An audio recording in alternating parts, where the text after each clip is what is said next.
اعوذ باللہ من الشیطان الرجیم بسم اللہ الرحمن الرحیم اللہم صلی علی سیدنا و مولانا محمد وعلی آل سیدنا و مولانا محمد وبارک وسلم وصلو علیہ۔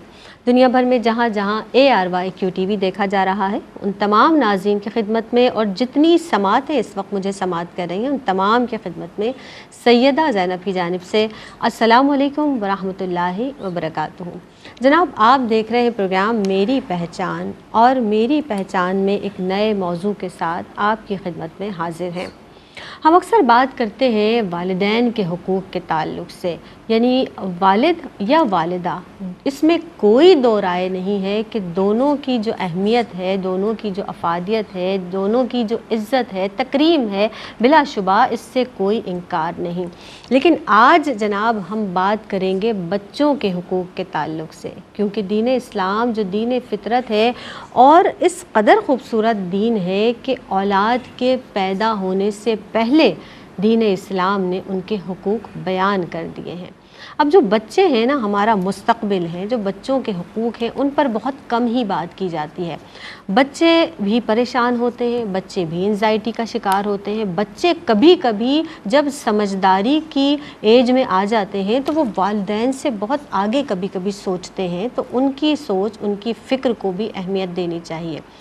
والدین سے سوال کیا جائے گا اولاد کے تعلق سے کہ ان کو کیسے پالا، کیسے پرورش کی ان کی، تو اس سوال کی جو جواب ہے نا وہ بھی والدین دینے کے لیے تیار ہو جائیں۔ بچوں کے حقوق کے تعلق سے آج ہم بات کریں گے، کیونکہ نیک اولاد والدین کے لیے توشہ آخرت ہے۔